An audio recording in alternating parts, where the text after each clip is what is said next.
We're so privileged today to have Diana and Robin with us.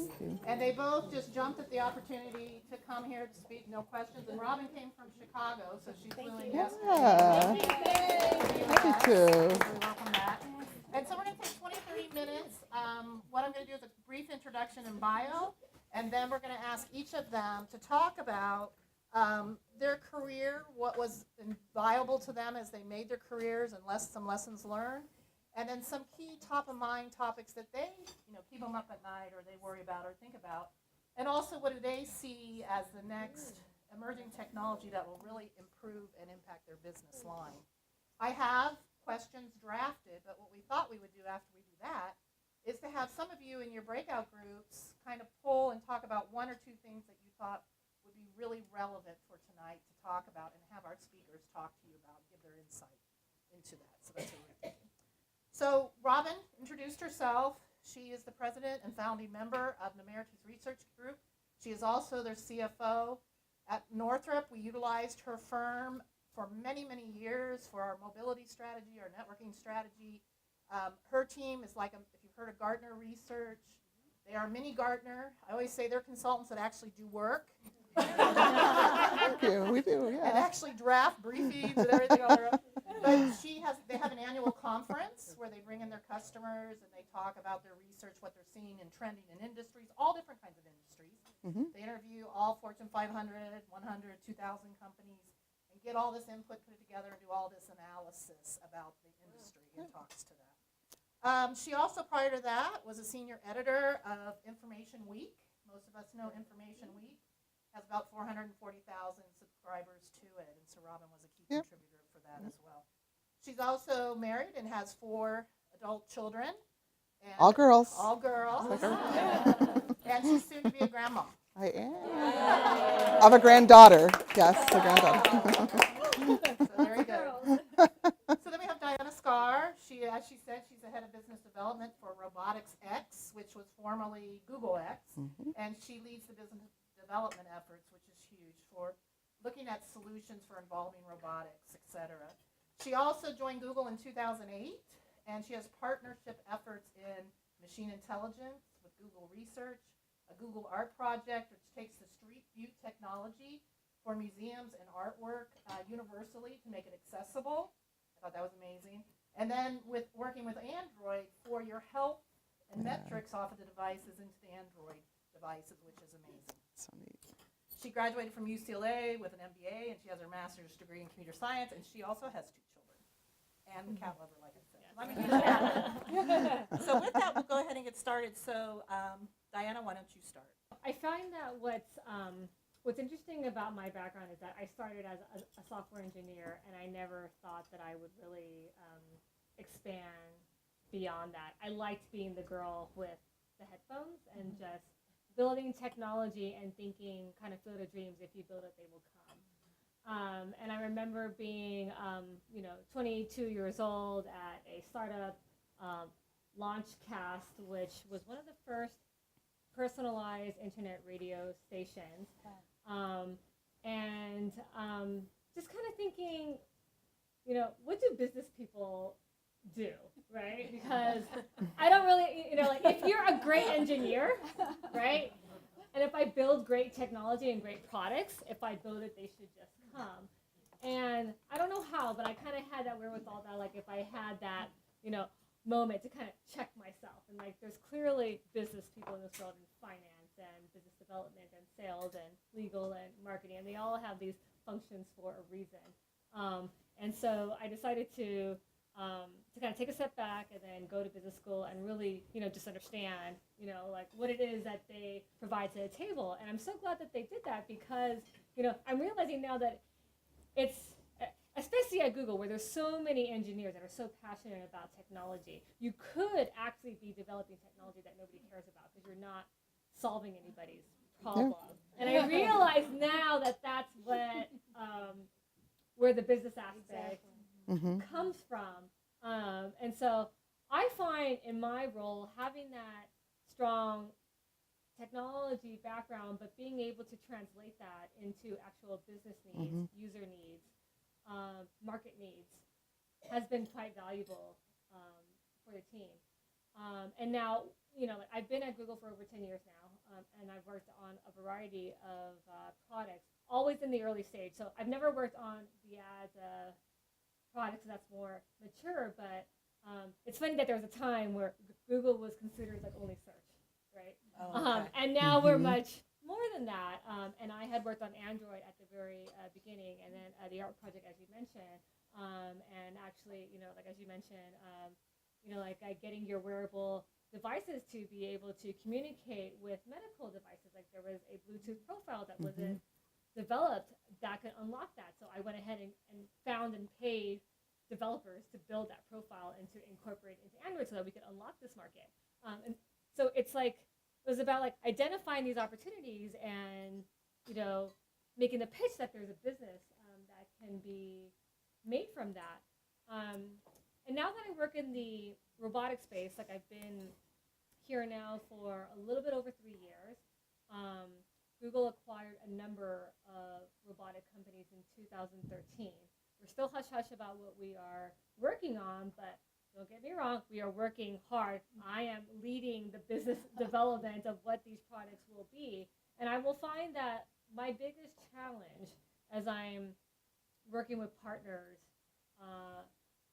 potential sales channels and developers that we need to work with, is that there's still this fear of robotics. And here's where, being like in LA, I hate how Hollywood has created this Terminator mantra of, they're going to take over, right? We can't control them.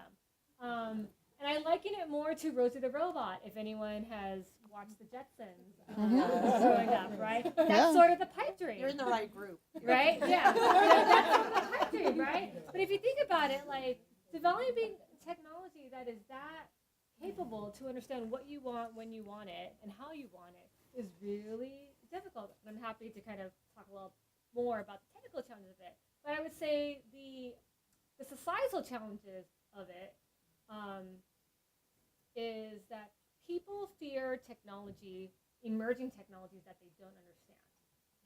And I find that a lot of what I do is getting people to translate that fear more into curiosity and asking, what if?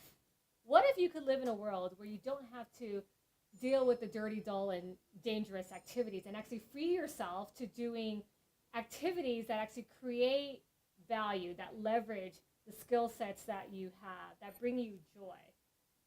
I think about how one of my first jobs out of high school was doing manual data entry. I was paid $15 an hour to do manual data entry, and today that sounds ridiculous because now we can ingest those files into a database and free, people with skill sets like myself to do something that's more valuable. And that's how I view emerging technologies. And I feel like that's, probably what keeps me up at night is, like when I speak to partners across different industry verticals, they'll always take a meeting with me, but they're a little bit kind of arms crossed.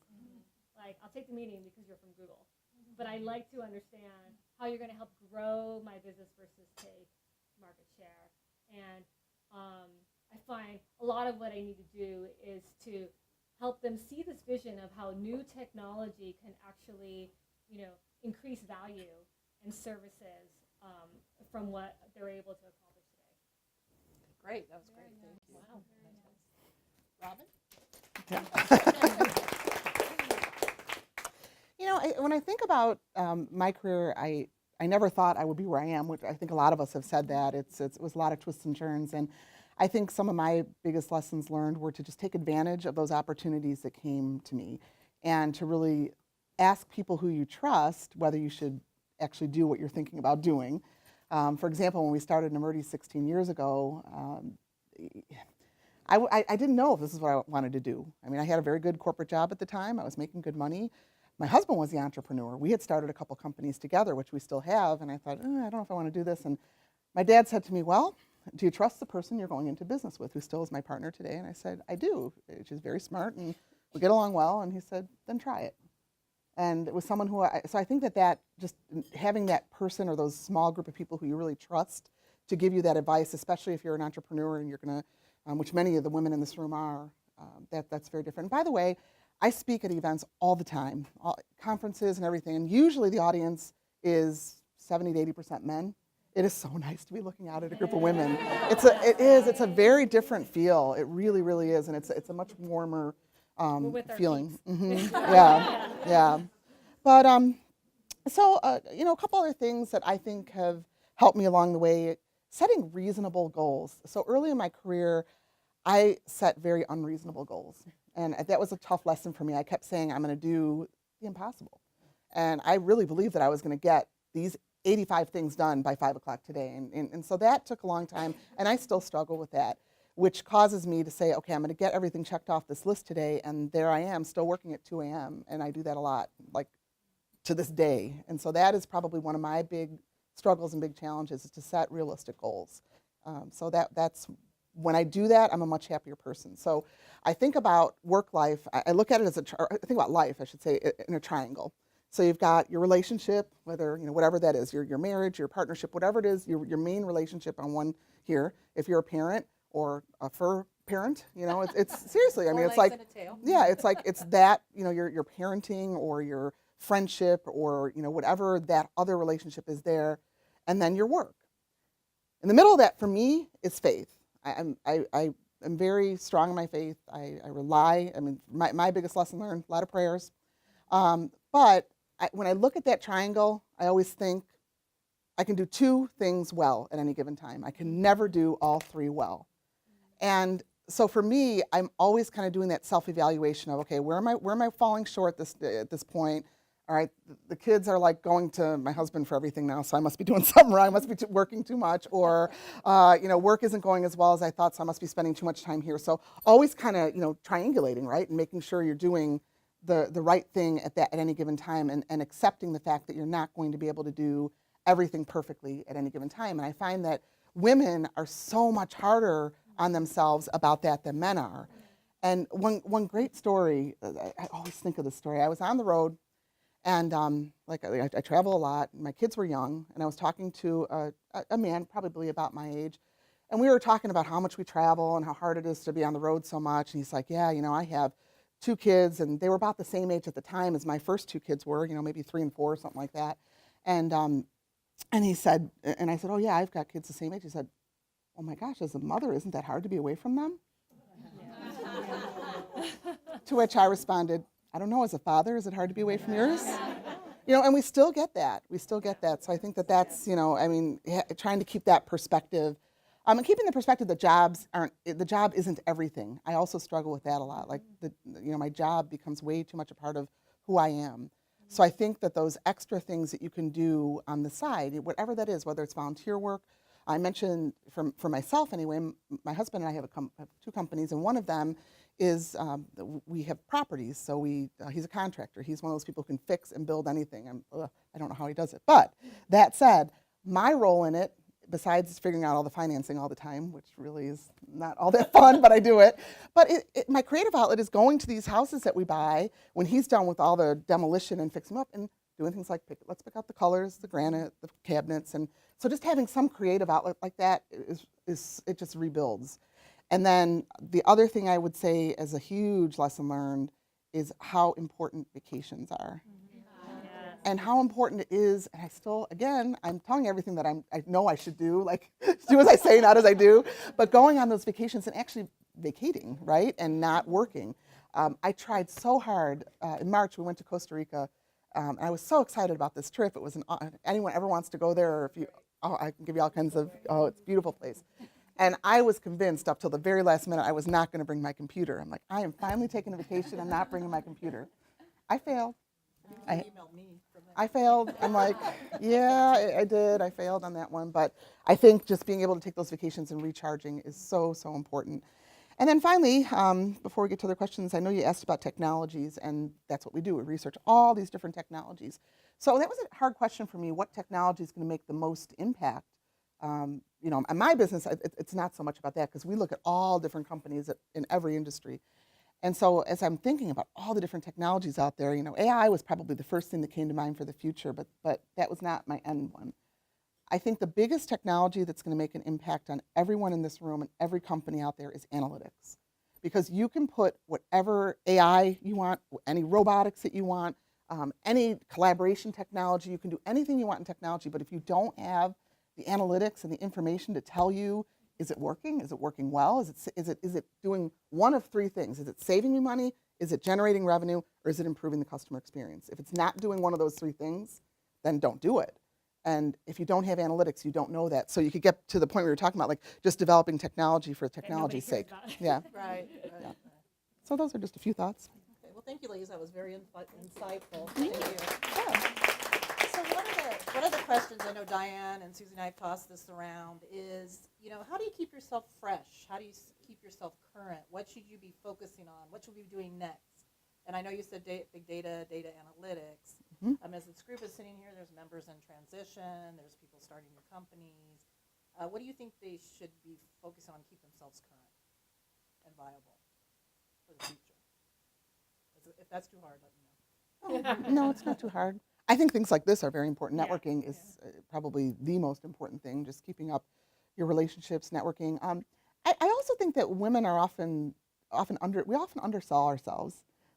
I listen to what everyone's doing in this room, and I talk to several people out there, and I'm like, wow, kind of in awe of everybody, but I can guarantee you that everyone's 10 times better than they describe themselves.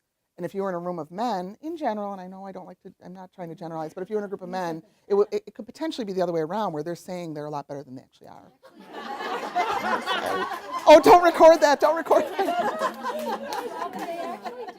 So if I could add to that, I feel like we're all consummate learners, right? So like one of the things that like I do, and I'm sure that most of you do, is I create a news feed, like around topics that are relevant to me from a business standpoint or just from a personal standpoint. But something that I realized, like just during that 13 minutes of networking is that we almost apologize for talking about business and opportunities, and it's like that's how opportunities are created, right? We have so much knowledge in here, and we're able to connect the dots. Like that's what we're amazing at, is connecting the dots. We know so many people, and we can remember like Beth, like you're interested in this, and this is like an opportunity that you're looking at, and like I might not be able to help you today, but I'll remember that. That's true. Right?